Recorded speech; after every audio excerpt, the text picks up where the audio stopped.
안녕하세요. 네, 오늘은 고등학교 내신의 불편한 진실에 대해서 좀 말씀드려보고 싶습니다.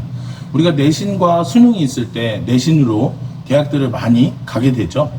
그러니까 학교에서 주관하는 시험이긴 하지만 우리 학생들 진학에 굉장히 도움이 많이 되는 또 중요한 그러한 시험이라고 할 수 있습니다.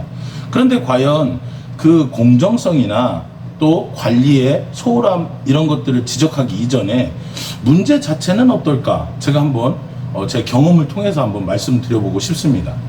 예를 들어서 노원구에 있는 어떤 학교, 굉장히 엄마들이 가고 싶어하는 또 학생들이 좋아하는 그런 학교이기도 한데요.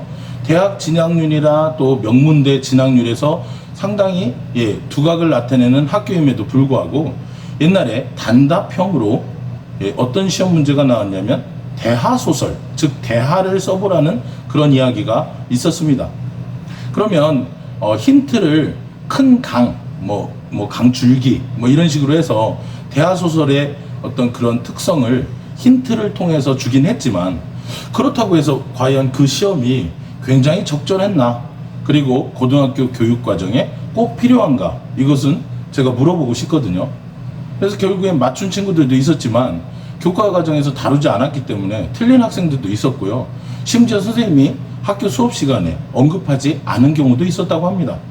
그래서 항의를 하는 친구도 있었지만 결국에 받아들여지지 않았죠.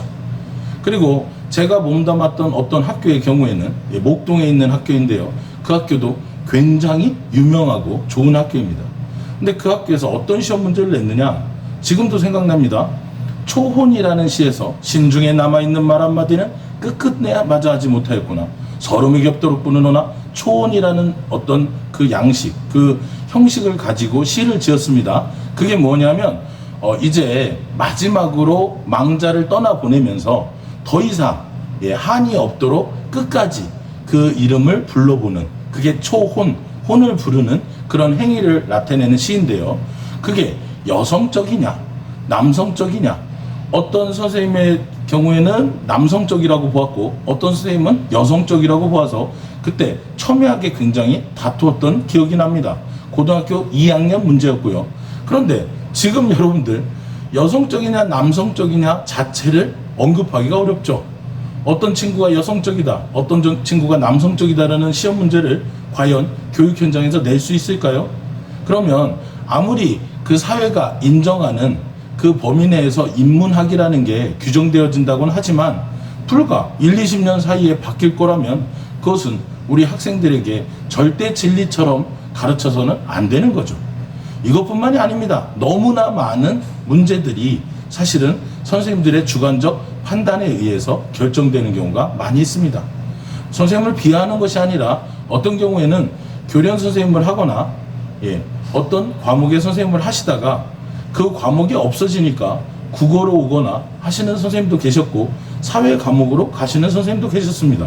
그 선생님들을 질타하는 것이 아니라 교육 과정에 충실하지 않기 때문에 우리가 교과 협의를 하다 보면 상당히 애를 먹었던 기억도 나는 거죠. 지피지기면 백전 불태라고 합니다. 학교 선생님들이 어떻게 어떤 과정에서 어떤 협업을 통해서 시험 문제를 내는지 알면은 당연히 그 시험을 잘 대처할 수 있겠죠. 그런데 학원 선생님들은 그런 정보가 부족한 것도 사실입니다. 그런데 그런 정보를 다 알고 있는 저라 하더라도 선생님들이 주관적으로 너무 편협하게 내는 문제에 대해서는 저도 항의를 하고 싶고, 그 방법은 교육청에 지적을 하시면 학교로 하달이 내려가고, 심지어 어떤 선생님의 경우에는 제가 좀 그분에게는 죄송하기도 하지만 학교에서 교과에 충실했는지 안 했는지를 심할서처럼 이렇게 답변서를 팩스로 보내는 경우까지도 본 적이 있습니다. 그래서 여러분들 너무 억울하시다면 교육청에 한번 건의해 보시는 것도 좋은 방법이 될 수 있습니다. 이상 두목원장이었습니다.